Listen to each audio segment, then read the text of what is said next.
Alors bonjour à tous et à toutes et bienvenue dans cette nouvelle conférence de Cartesia. Euh, je suis Adrien Deburen, interne en médecine intensive réanimation et Moi, mon c'est collègue Augustin Schaeffer. Je suis aussi interne en médecine non, je suis en réanimation et en anesthésie plutôt.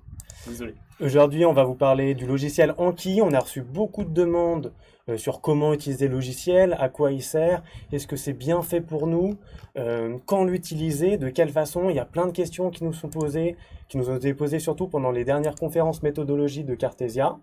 Alors Cartesia, il faut savoir que c'est une nouvelle conférence qui a aidé déjà l'année dernière les étudiants sur la dernière ligne droite de la D4 pour passer les ECN. Et on continue cette année aussi à vous coacher, à vous proposer des choses.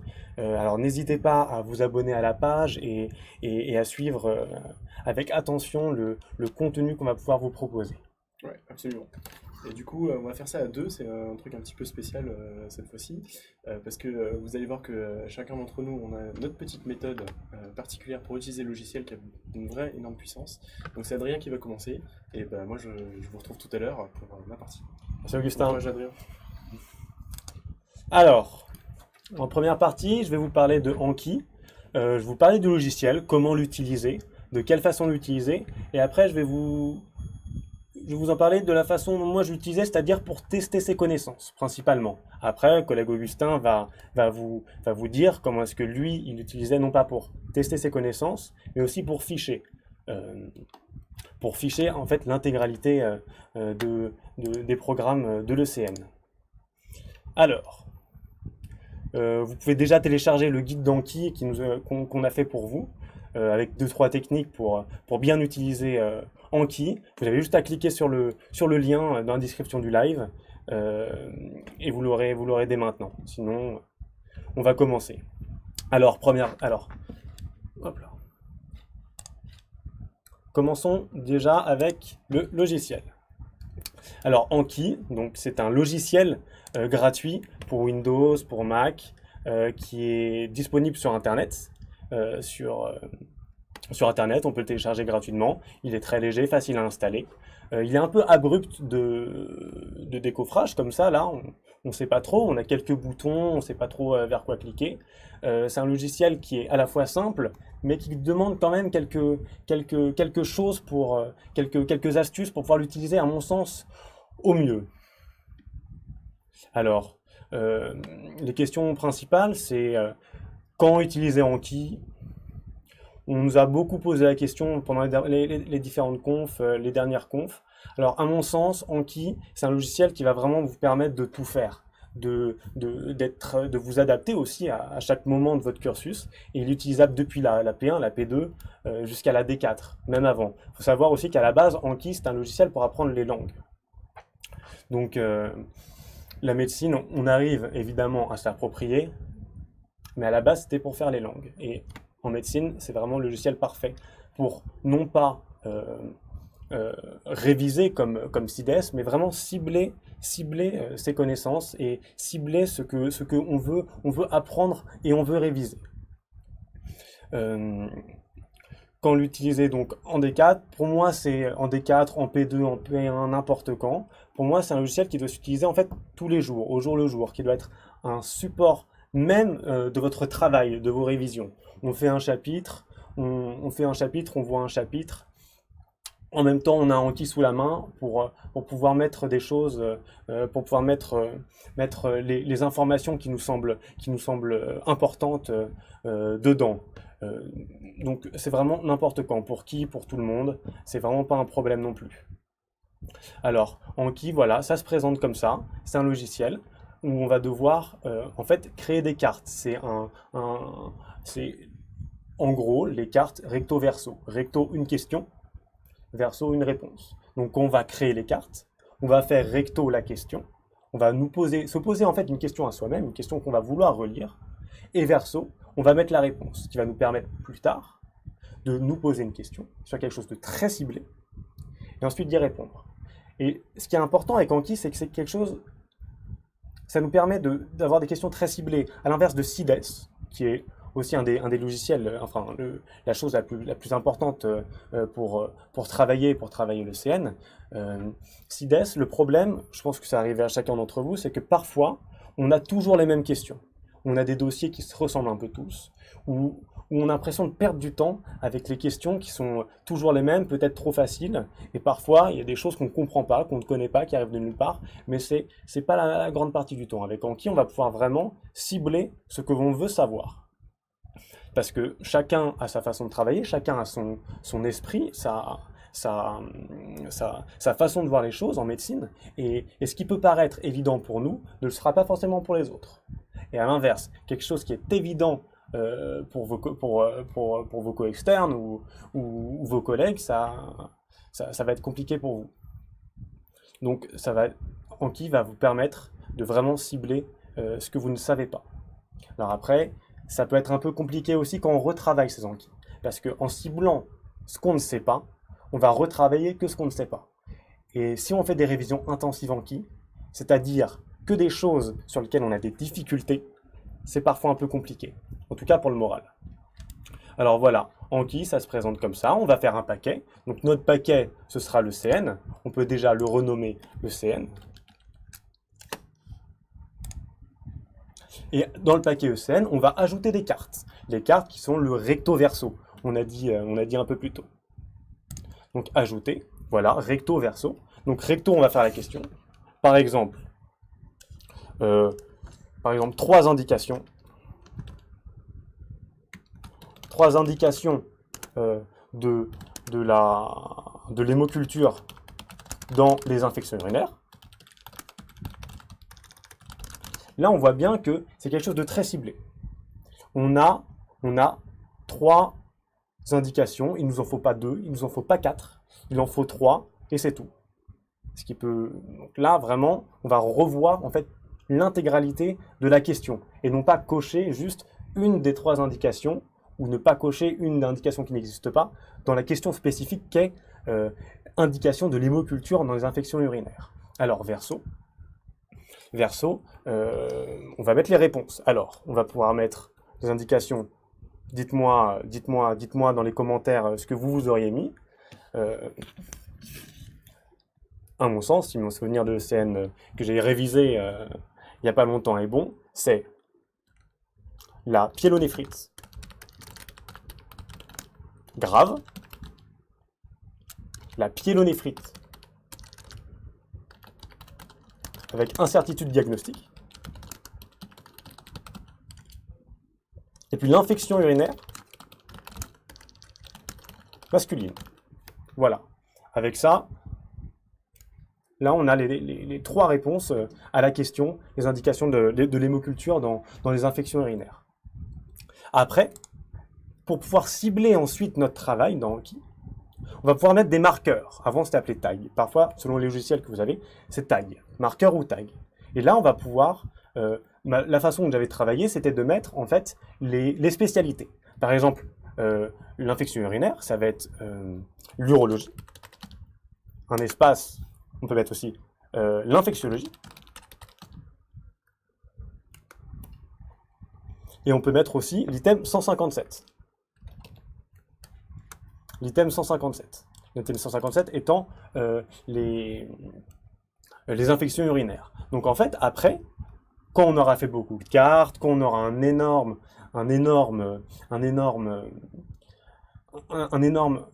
paquet de cartes, moi pour ma part, à la fin de la D4, j'en avais 6000. Certains ont beaucoup plus, parfois 20 000. On va pouvoir s'y retrouver facilement et retravailler quelque chose de très spécifique. Par exemple, l'urologie ou l'infectiologie, ou l'item 157 qui est les infections urinaires. Ça permet vraiment de cibler ce qu'on veut travailler aussi. Après, un des avantages du logiciel Anki, ça va être de pouvoir travailler sur un ensemble de tailles. Par exemple, faire que l'infectio-urologie. Ça, c'est des choses qui sont très peu connues, qui peuvent être vraiment très pratiques et très précieuses. Surtout pour ma part, j'utilisais beaucoup sur l'oncologie. Par exemple, je pouvais réviser l'uro-onco juste avec les Anki en faisant un paquet, comme je vais vous le montrer un peu plus tard. Voilà, là, je peux ajouter ma carte. la carte est ajoutée, je peux en faire une autre déjà. Par exemple, traitement de la cystite, en première intention. Tout le monde sait que c'est le monourine. Ok, donc phosphomycine, le monourine,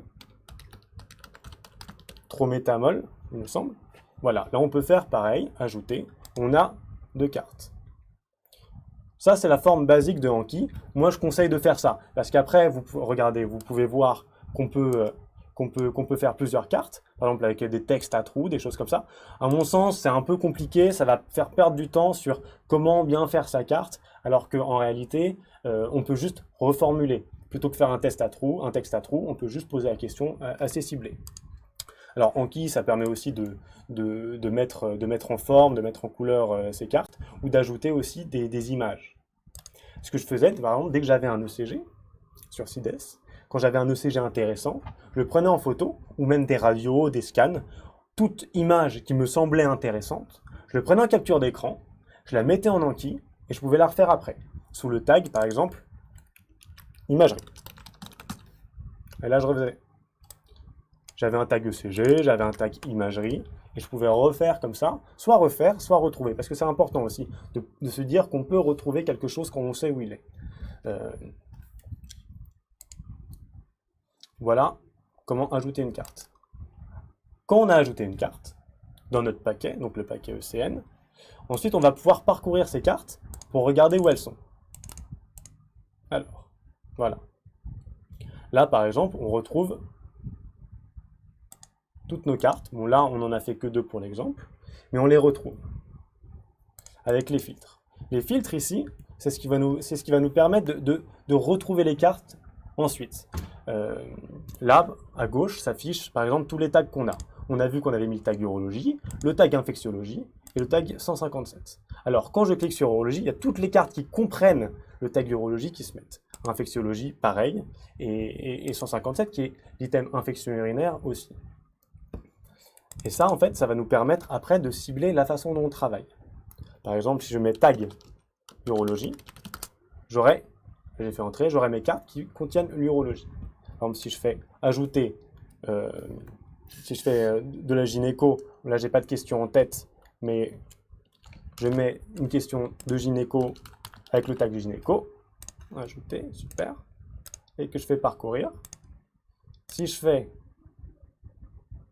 gynéco, le tag gynéco, là j'ai que ma question gynéco, alors qu'à infectio, j'ai les 2 cartes qui comprenaient infectio et urologie. Alors ensuite, une fois qu'on a un énorme paquet de cartes, un gros paquet de cartes, qu'on a fait son tour, alors je répète encore une fois que, à mon sens, Anki, il faut mettre ce qui nous pose problème. Ça ne sert à rien de mettre quelque chose qui nous paraît évident, parce que ça ne sert à rien de retravailler quelque chose qui nous paraît évident. Alors là, je vois Alexandre, quelqu'un que je connais bien, qui me propose les cartes inversées. Oui, tout à fait. On peut faire des cartes qui sont inversées, plutôt que donc on saisit la réponse plutôt que l'inverse. Bon, encore une fois, moi je ne l'utilisais pas. Je ne serais pas le mieux placé pour en parler, mais à mon sens, si on peut reformuler toutes les questions de la même façon pour qu'elles puissent apparaître sur une simple carte. Ça évite de jongler, de faire trop de clics, et ça va vraiment, vraiment très vite en faisant comme ça. Après, c'est un logiciel qui est vraiment très développé, qui vous permet de faire beaucoup de choses. Donc n'hésitez pas à farfouiller, à regarder. Et voilà. Bon, alors là, il y a un petit bug. Il y a par défaut ECN. Voilà, on a tout mis dans ECN. Moi, je vous conseille d'avoir qu'un seul paquet. Le paquet, c'est ce qui va regrouper tout. D'avoir un seul paquet, sinon ça bug et on ne va pas pouvoir réviser les choses de la même façon. Alors, une fois qu'on a tout notre ensemble de cartes, on va pouvoir les travailler. Le but, ça va être de les travailler. Ça va être de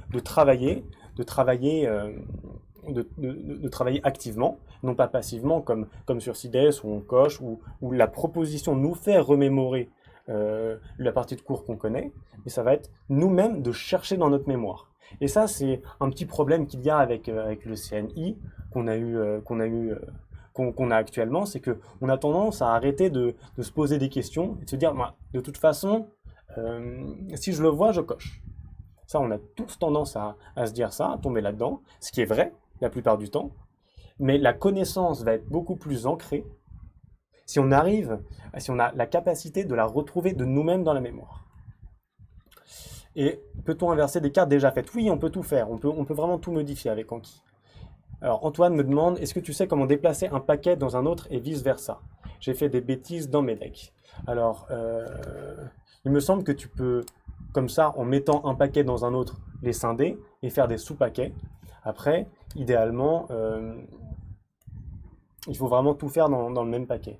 Après, dans tous les cas, tu te retrouveras et il me semble que en faisant l'un dans l'autre, comme ça, on peut réussir à les scinder comme je l'ai fait un peu plus tôt. Je regarde un petit peu vos commentaires. Ok. Alors maintenant, on va parler un petit peu de comment travailler activement. Alors, quand on a fait un seul paquet, on va pouvoir faire ensuite créer un paquet filtré. Ça va nous permettre de travailler au sein du paquet.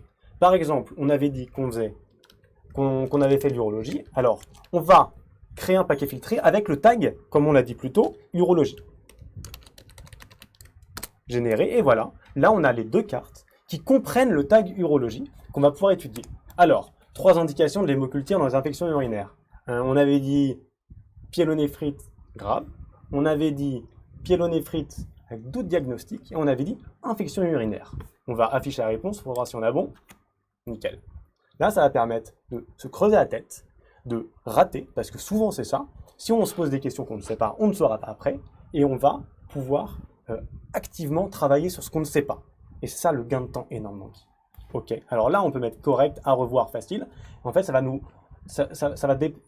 va faire qu'ils vont nous reproposer la carte un peu plus tôt si on dit que c'est à revoir. Si on dit qu'on n'a pas le niveau, ils vont nous le reproposer plus tôt pour pouvoir agir de façon beaucoup plus précoce sur la mémoire et revoir.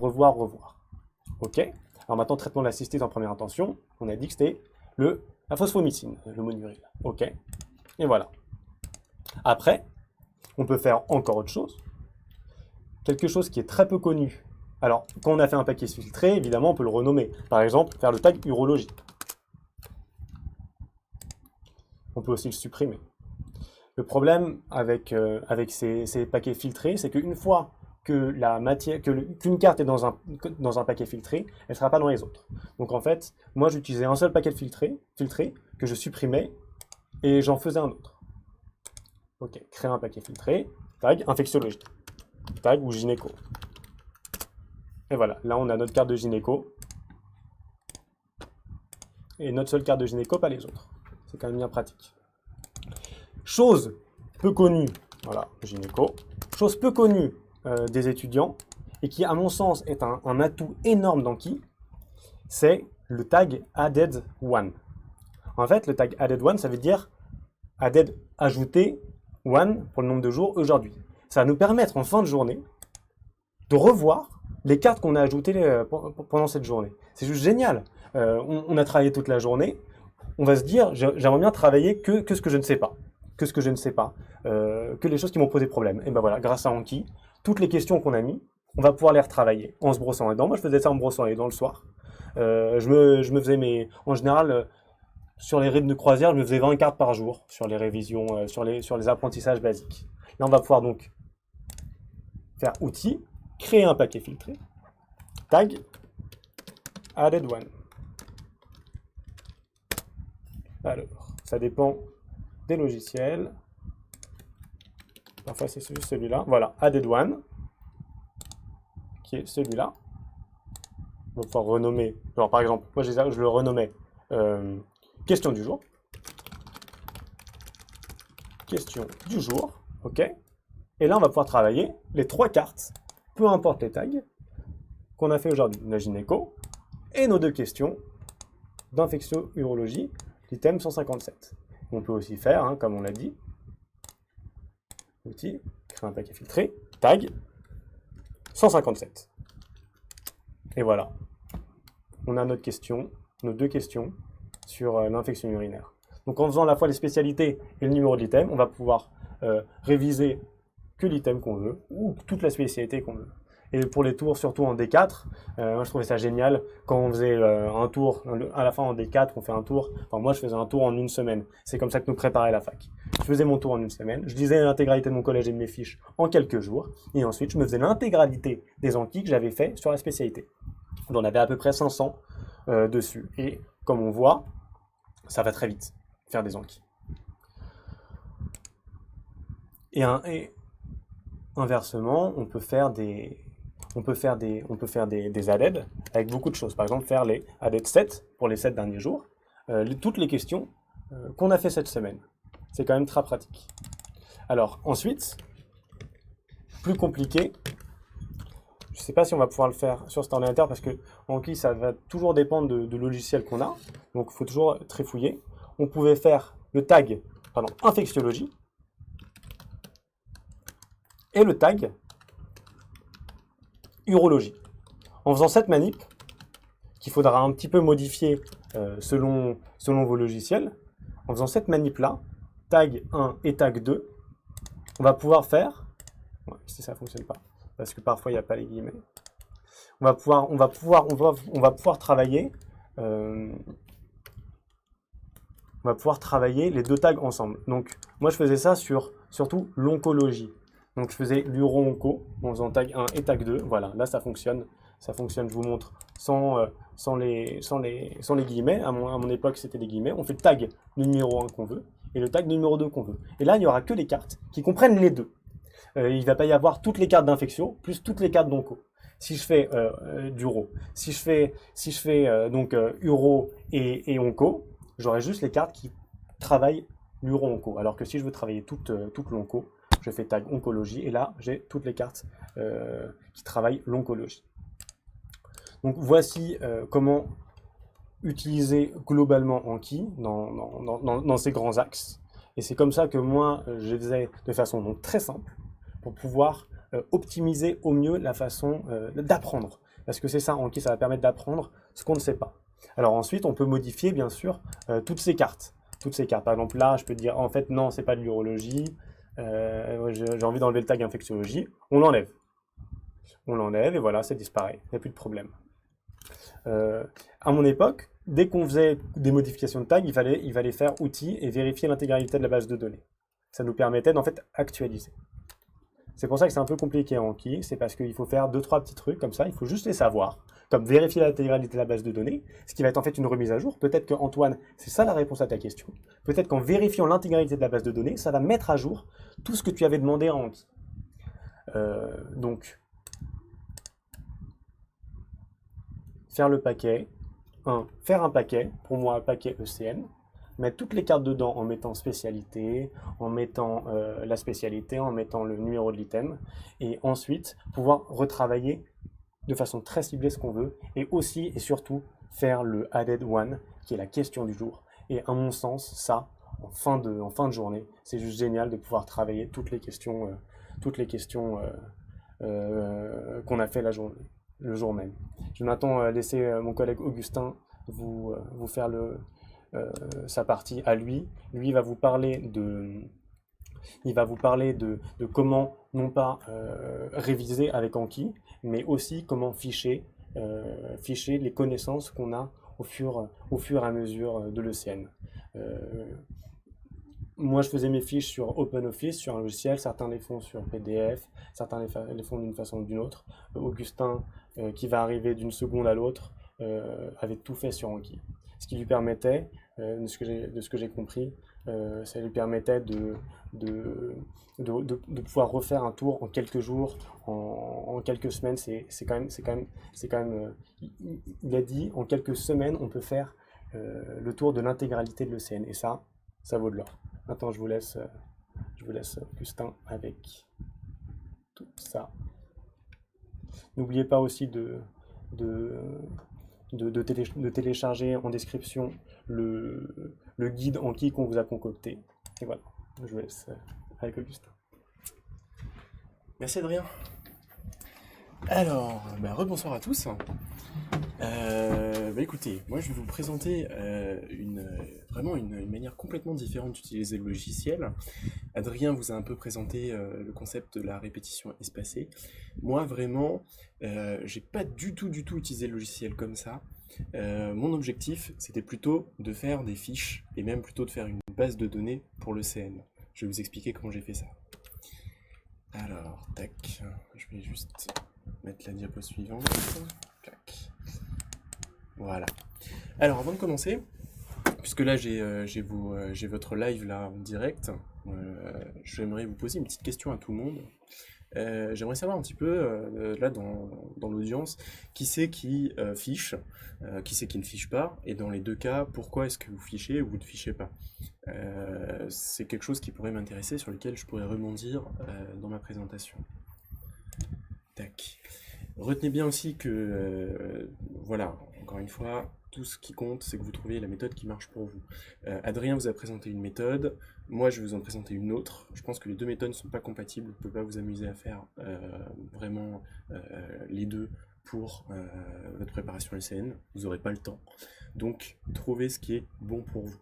Et si vous n'êtes pas intéressé par les fiches, restez quand même accroché, parce que avant d'aborder ma technique, j'aimerais bien vous présenter ma vision des choses, des écueils que j'ai pu rencontrer, et voir un petit peu, éventuellement, détecter les pièges dans la préparation des ECN, surtout à des stades très précoces.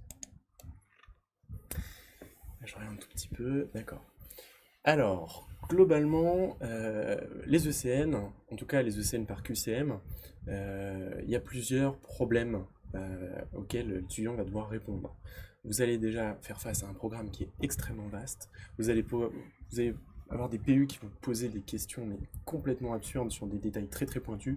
Je pense que beaucoup d'étudiants de ma promo se souviendront de la question sur le taux de glucides présent dans les haricots verts. Voilà. Et le dernier problème, c'est celui des sources multiples, les collèges, les recommandations qui sont contradictoires, qui se mettent à jour tous les 2 ans. Bref, ça peut vite devenir un enfer. La conséquence de ça, pour un étudiant, c'est qu'il peut tomber dans 3 pièges, à mon sens, qui va être déjà de bâcler le travail, c'est-à-dire d'aller vraiment trop vite sur certains détails du programme, d'apprendre des mots-clés et au final de ne pas les maîtriser, donc de se planter face au QCM pointu.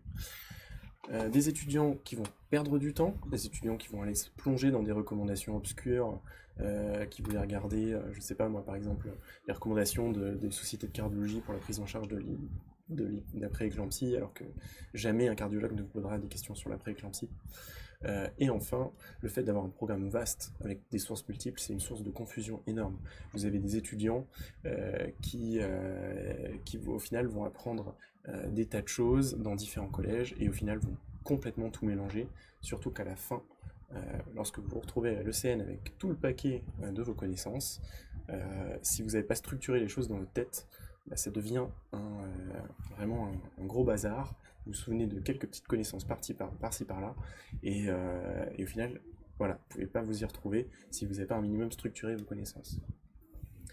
Donc, mon point central là, de mon graphique, c'est ça, c'est qu'il faut structurer vos connaissances sans oublier la base. Il faut que vous soyez toujours capable de répondre aux questions les plus simples. Alors du coup, comment traiter tous ces problèmes en même temps ? Finalement, le fait d'utiliser Anki comme une vraie base de données, et j'insiste vraiment sur ce mot, c'est vraiment devenu une base de données pour moi, ça vous permet en fait de traiter les points en détail dans chaque item, vous les traitez point par point, vraiment pour creuser et être certain, sûr de soi dans chaque cas. Le fait d'avoir Anki en support unique, ça vous permet d'avoir une seule source, et donc de ne pas avoir des millions de collèges à ouvrir, d'être sûr de vous. Et enfin, je pense à mon avis c'est le plus important du logiciel, c'est d'avoir cette fonction de moteur de recherche qui est vraiment la plus utile. Je regarde un petit peu vite fait, alors ouais, tac tac tac, on parle on nous parle d'une fiche Word, copier de collège, je fiche perso, effectivement, donc ouais, il y a pas mal de gens qui fichent, mais qui fichent surtout sur Word, ça m'intéresse pas mal, donc je vais y revenir sur quel est l'avantage, quel a été pour moi l'avantage d'Anki par rapport à fiche Word, on y reverra à la fin de ce diapo. Sur ce qui est de l'application, où est-ce qu'on va pour mettre les tags? Moi je te conseille vraiment plutôt d'utiliser le logiciel sur l'ordinateur pour faire tes fiches et le smartphone juste à but de consultation, parce que le smartphone c'est pas forcément ce qu'il y a de plus optimal. Alors voilà à quoi ressemblaient mes fiches Anki perso, ça c'est extrait de ma collection. J'avais globalement à tout casser, j'avais 5000 cartes. Donc c'est un petit peu plus petit que ce qu'une collection comme Adrien, là où vous faites la répétition espacée avec des questions-réponses immédiates. Et donc voilà, ça vous permet de condenser un peu plus vos connaissances. Les cartes, donc je les rédigées de la manière suivante. Le recto était consacré au titre, avec ici, je mettais le thème de la carte, on verra encore pourquoi c'est très important. Et au verso, j'ai essayé de faire une fiche la plus synthétique possible, avec tout un jeu de couleurs, éventuellement même des schémas, des fiches totalement classiques. Et comme vous le voyez, en fait, je faisais des fiches sur des cartes fiches sur des thèmes extrêmement restreints. Là, par exemple, ici, c'était juste préparation à la coloscopie, ce qui est quand même vraiment une partie très très limitée du l'immense chapitre qui sont les tumeurs du côlon et du rectum. Donc là, vous voyez, j'ai à la fois parlé de l'anesthésie, qu'est-ce qu'il faut gérer, est-ce que c'est une anesthésie générale ou une sédation, dans ce cas on peut faire les deux, du fait qu'il y a des traitements à arrêter si on fait des biopsies, et qu'il y a aussi une préparation, hein, que le patient doit prendre son régime sans résidus et doit se taper ses 4 lignes de PEG la veille. Voilà. Si vous n'avez pas encore fait la gastro, vous allez voir, ça viendra, ça vous semblera très clair dans quelques mois.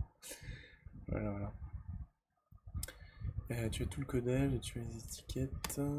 D'accord. Donc globalement, avant de passer à la suite, j'avais vraiment une fiche de ce type-là pour quasiment tous les points du chapitre. Ça peut sembler énorme, mais au final, pour un chapitre aussi vaste que le cancer colorectal, si vous réfléchissez bien, il n'y a pas tant de points abordés que ça, quoi. J'en avais à tout casser une trentaine pour un chapitre qui est énorme comme ça, et en général je m'en sortais avec une dizaine de fiches, de cartes fiches comme ça par chapitre. Parce que vous faites une fiche traitement, une fiche examen complémentaire, une fiche clinique, une fiche épidémio, voilà, vous en sortez. Alors, mes étapes pour ficher avec Anki.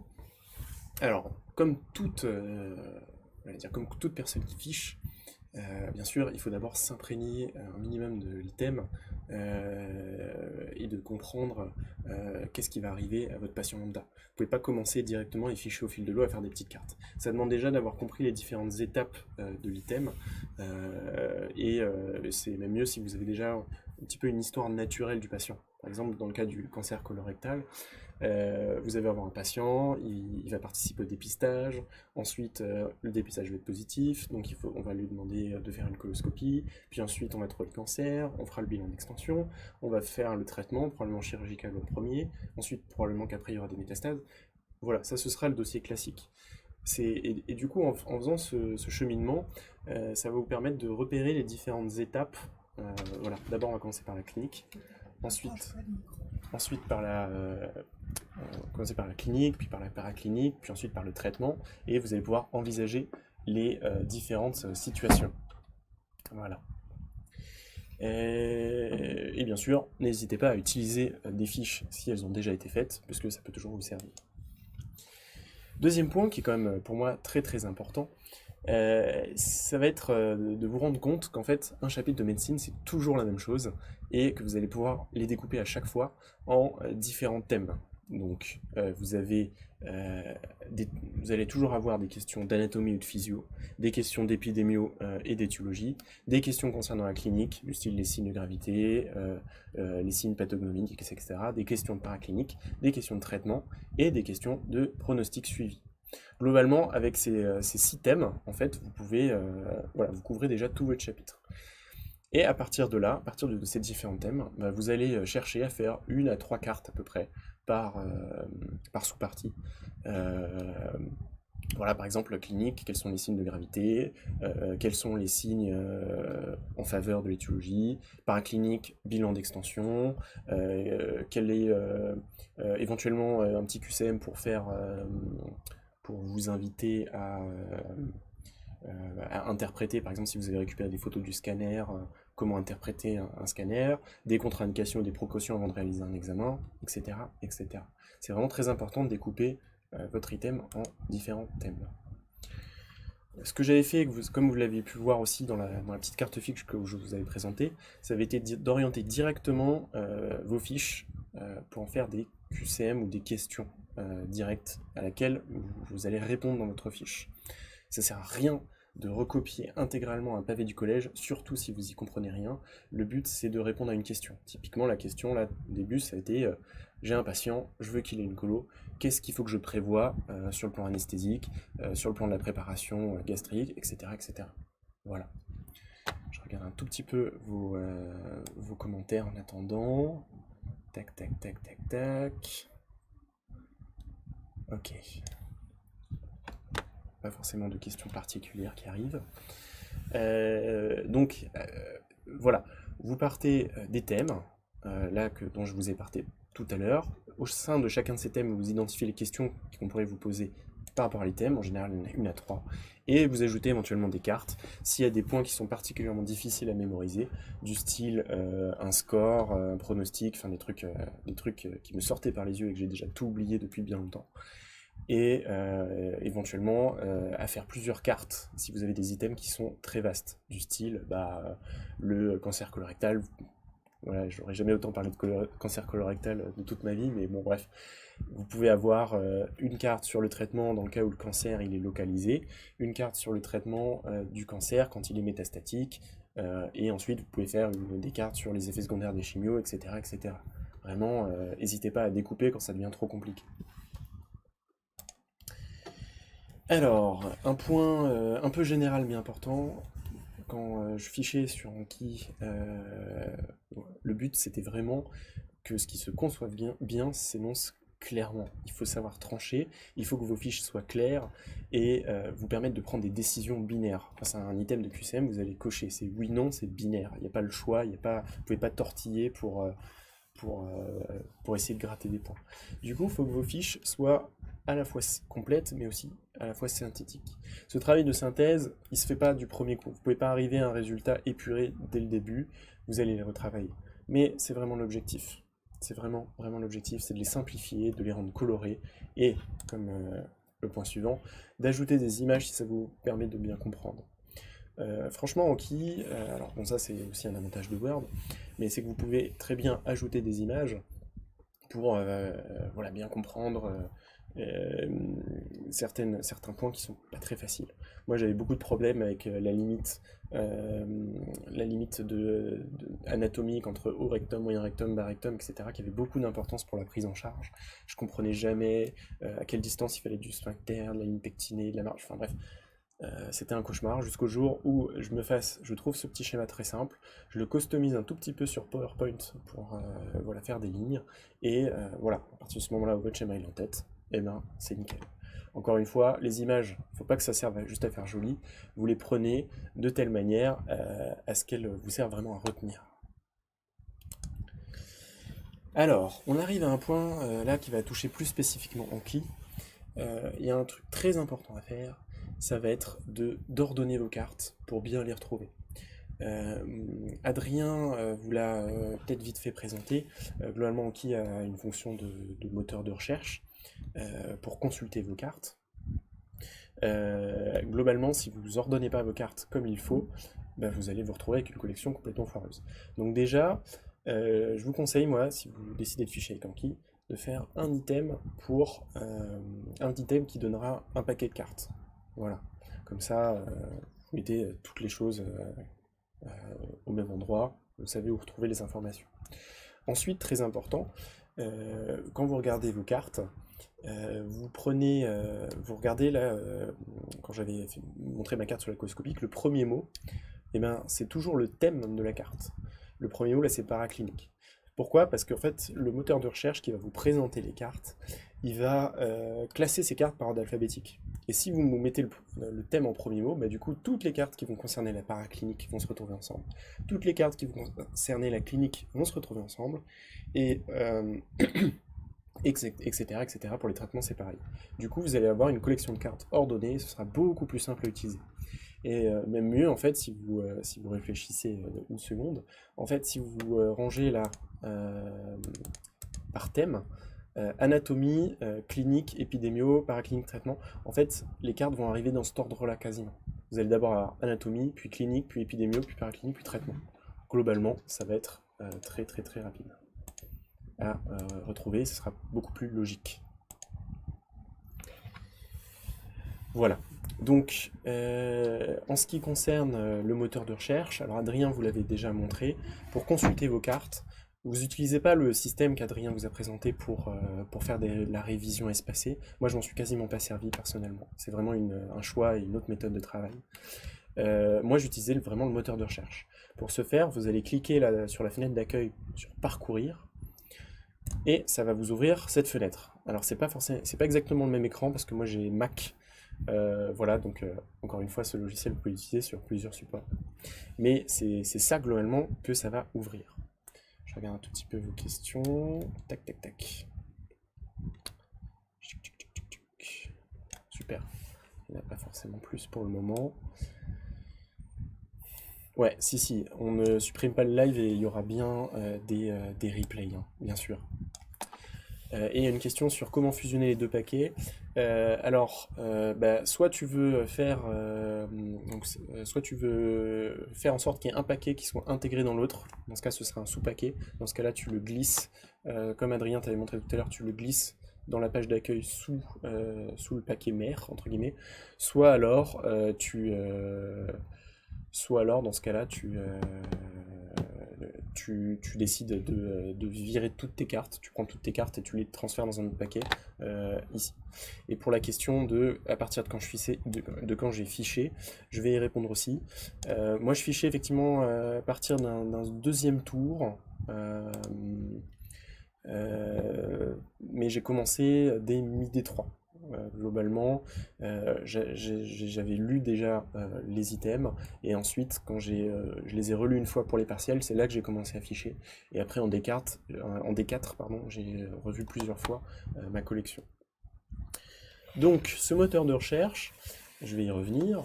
La fenêtre que vous avez ouverte, ce qui vous permet de consulter, alors elle vous est décrite dans le petit guide qui est à votre disposition. Globalement là sur cette partie là où vous voyez ma souris qui se déplace, c'est vos paquets, toute votre collection de cartes, donc vous voyez tous les chapitres un par un. Là ici vous êtes dans le UE9, donc c'est tout ce qui concerne les tumeurs, les leucémies, etc. Chapitre très joyeux. Pour consulter un paquet de cartes en particulier, vous cliquez hop, pour le mettre en surbrillance, en bleu. Et là, instantanément, toutes les cartes qui concernent ce paquet apparaissent sur la droite, ici. Donc là, vous voyez, les cartes sont bien rangées. Il y a une carte d'anatomie, une carte de clinique, des cartes d'épidémio sur incidence et mortalité, qui tombent assez souvent, les facteurs de risque qui sont très importants à maîtriser, avec lesquels il y a beaucoup de pièges et au final peu de gens tombent dedans, donc il faut vraiment être attaqué là-dessus. Une carte sur le dépistage, un peu de cartes sur la génétique, et donc là il y a ma fameuse préparation à la coloscopie qui apparaîtra du coup en bas à droite. Voilà. Donc en gros, là je peux pas faire comme Adrien, j'ai pas prévu d'amener ma collection ici, mais effectivement si je cliquais sur épidémio, facteurs de risque, là j'aurai la même fiche pour les facteurs de risque. Voilà. Donc très rapide à consulter. Autre avantage du moteur de recherche, et ça franchement c'est le gros intérêt par rapport aux fiches Word, parce que plusieurs personnes en parlaient dans les commentaires. Globalement, l'intérêt c'est de faire des recherches transversales très rapides et très efficaces. Dans Word, ce qui vous arrive, c'est que si vous voulez faire une recherche, vous faites CTRL F. Si vous cherchez par exemple ici, là j'ai lancé une recherche sur la rifampicine. Dans Word, si vous faites CTRL F et que vous lancez rifampicine, en fait déjà vous allez vous balader à travers toute votre collection. Il va y avoir 600 pages, le logiciel va ramer à mort pour retrouver. En fin de D4, votre logiciel de page ou de Word, il doit faire, je sais pas moi, faire des milliers de pages. Et ensuite, vous allez, à chaque fois qu'il y aura écrit le mot rifampicine, il va falloir switcher au mot suivant, et en fait ça va pas faire une recherche très rapide du tout. Là ce qui se passe dans Anki, quand vous tapez rifampicine, et bien toutes les cartes qui contiennent le mot rifampicine, même si elles le contiennent plusieurs fois, vont apparaître dans l'ordre et de manière chronologique. Ça vous permet très rapidement d'avoir de visu tout ce qui concerne la rifampicine, et finalement ça vous fait gagner beaucoup de temps par rapport à Word. Je vous parle même pas par rapport au papier où aux fiches papier, moi perso, j'ai assez vite arrêté. Donc là, par exemple, si vous êtes en D4 et que vous voulez vous faire une petite révision croisée sur Riff en piscine, c'est quoi déjà les indications? Ah bah là, vous voyez, on a une carte sur les infections ostéo-articulaires, il y aura une carte sur la tuberculose, sur l'endocardite, certains germes chelous, voilà. Vous pouvez également rechercher les contre-indications, les interactions, etc. Du coup, on va se retrouver une carte avec les AVK, une carte avec les problèmes hépatiques. Enfin, vraiment, c'est pour faire des recherches très rapides et très complètes. Alors, vous avez peut-être vu sur ma fonction recherche, moi, il y a des cartes qui apparaissent en violet, là, qui sont surlignées en violet. C'est pas du tout un bug, c'est fait complètement exprès.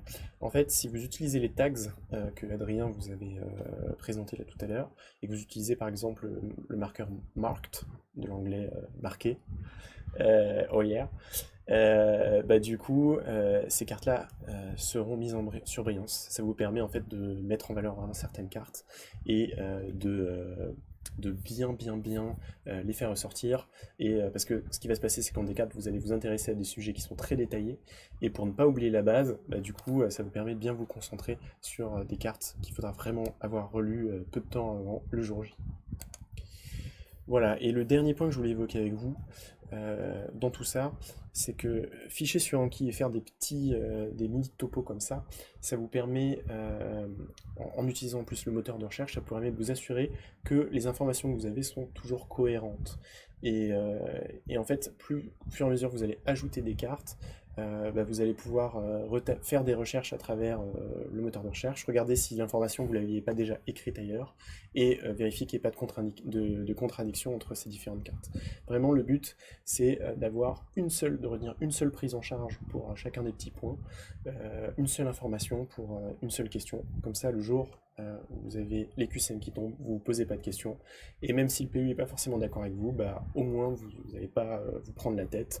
De toute façon, avec les ECNI par QCM etc., il y aura forcément des moments où vous ne serez pas d'accord avec le PU. Donc voilà, je vous invite vraiment à éliminer vos doublons le plus possible pour avoir une collection qui soit synthétique, courte et qui soit facile à réviser. À titre d'exemple, bah, en D4, j'avais pu relire la totalité du programme en petits points en moins de 3 semaines. Alors là, pour ce qui est des avantages d'Anki, donc bon, j'en ai déjà parlé, hein, par rapport aux fiches papier, c'est évident. Ça a la possibilité de réécrire, réactualiser et de simplifier vos fiches, d'intégrer des schémas. Enfin, les fiches papier, je sais qu'il y en a qui aiment beaucoup pour le côté genre j'écris donc je retiens. C'est ce que je croyais avant, mais à long terme, je pense que c'est mieux de passer sur l'ordi pour avoir vraiment une vraie base de données. Et par rapport à Word, c'était essentiellement l'avantage par rapport au traitement de texte, la fonction recherche, pardon.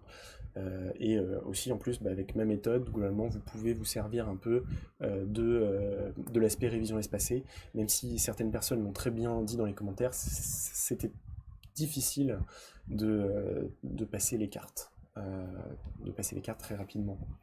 Parce que vous vous retrouvez très vite avec des milliers de cartes. Donc moi, je ne l'ai pas vraiment utilisé.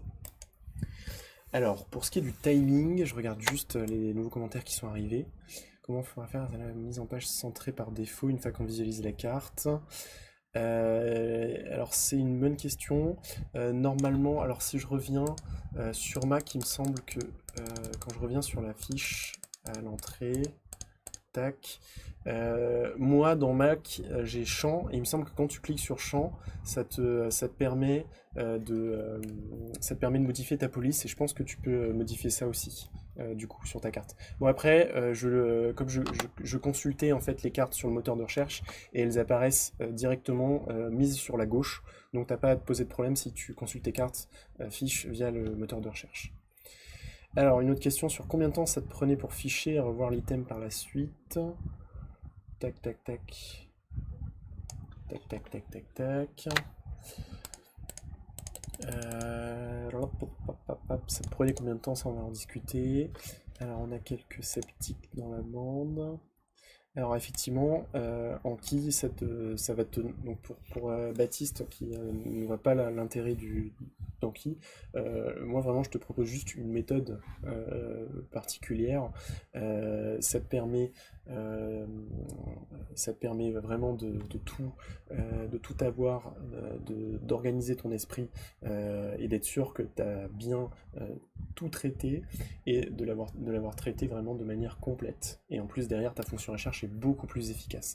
Je ne sais pas à quel terme tu en es de tes études. Je ne sais pas si tu es en fin de D3, début D4 ou si tu es encore au début, mais je te promets qu'à terme, la fonction CTRL F, j'avais essayé de l'utiliser, ça marchait vraiment pas. Enfin, c'était pas du tout efficace. Tac, tac, tac. Voilà, voilà, voilà. On a touché à la fin, donc comment utiliser Anki, au niveau timing, D2, D3, moi je vous conseille, si vous êtes intéressé par ce genre de méthode, de prendre en main le logiciel et de commencer le plus tôt possible à construire votre collection. Même si les fiches sont pas impeccables dès le début, bah, c'est pas grave. Globalement, ça fournira une première base sur laquelle vous pourrez revenir. Et ensuite, en D4, plutôt faire du QCM first. C'est-à-dire que vous commencez par vous entraîner, et comme ça vous permet de savoir un peu les questions qui tombent, les trucs sur lesquels vous seriez passé à côté, et ensuite vous retravaillez vos fiches. Niveau timing, puisque quelqu'un avait posé la question dans les commentaires, il m'avait fallu à peu près 6 mois pour faire en sorte que ma collection soit complète et corrigée, en sachant que j'avais déjà commencé les fiches mi-D3. Donc globalement 1 an pour ficher tout le programme, et après deuxième tour de D4, 3 mois pour faire un deuxième tour en faisant plutôt des QCM, et enfin 3 semaines pour tout relire de manière très rapide pour que les informations soient très fraîches juste avant le CM. Voilà, donc les 10 commandements, je vous les laisse. Bref, je ne vais pas les répéter, c'est globalement ce que j'ai répété à tort à travers tout au long de cette longue présentation. N'oubliez pas que vous pouvez toujours télécharger ce petit guide qu'on vous a fait. C'est un guide de base, hein, vraiment, c'est juste pour se retrouver avec le logiciel et pas avoir à regarder le live à nouveau quand vous essayez le logiciel si vous êtes intéressé. Et voilà, enfin, je vous remercie pour votre attention. Je vais répondre éventuellement aux dernières questions si vous en avez. Alors, il y a Andrea qui me demande quand est-ce que j'utilisais Anki dans mes révisions. Globalement, quand j'étais en D4, donc ce que je disais, tu commences par faire une journée, pour le premier tour, globalement, je faisais une série de QI que je piquais sur CIDES par exemple, une série de QI sur l'item. Ça me permettait de brasser un petit peu plein de questions d'item, que ce soit en clinique par clinique. Et après, j'y passais vraiment toute la journée. Le but, c'était que ça devienne mon outil de travail unique. Est-ce que je peux partager mon Anki sur SCNI? Ça, je l'avais déjà fait, je crois, l'année dernière. Tac, tac. Est-ce que c'est bénéfice de récupérer les fiches de quelqu'un d'autre? Ça dépend. Tu veux peut-être venir pour... Non? Ok, ça roule. Pour ce qui est de bénéfique de récupérer les fiches, moi je pense qu'il est toujours plus bénéfique de faire les siennes, parce que c'est justement en les travaillant que vous appropriez vraiment l'item et que vous faites, que du coup vous construisez vos connaissances. Maintenant, si vraiment vous êtes incapable de ficher mais que ça vous intéresse beaucoup, pourquoi pas. Après, vous pouvez vous en servir de base et ensuite les modifier par la suite. C'est l'avantage des fiches par informatique que ce soit Word ou Anki. Genre j'ai un tac tac tac tac, je vais faire le transversal ECM, juste les dernières cartes. Pas forcément y répondre. À quelle fréquence je revoyais mes cartes? Alors, si cette question m'est adressée, moi globalement, les cartes, j'aimais bien, je les revoyais pas de manière systématique en faisant de la révision. Ce que je faisais, c'est que dès que j'introduisais une nouvelle carte, ça m'arrivait souvent de faire une recherche transversale pour vérifier que mes autres cartes étaient bien cohérentes avec la nouvelle que je venais de créer. Et du coup, ça me permettait aussi de revenir au fur et à mesure sur les cartes. Sinon, c'était uniquement quand je travaillais l'item et j'ai fait 3 tours au total en D4.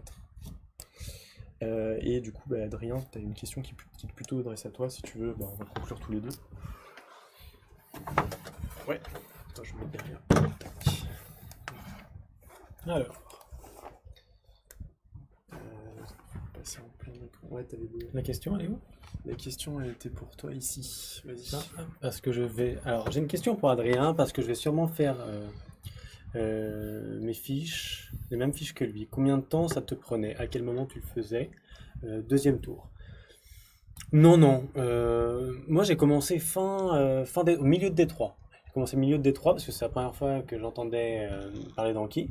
C'est d'ailleurs Raphaël Cohen qui nous regardait un petit peu plus tôt et que j'embrasse, qui vous a fait une conf précédemment sur les dossiers transversaux, une conf géniale que je vous propose de revoir peut-être en fin de D4, qui m'a montré Anki et que j'ai adopté de suite.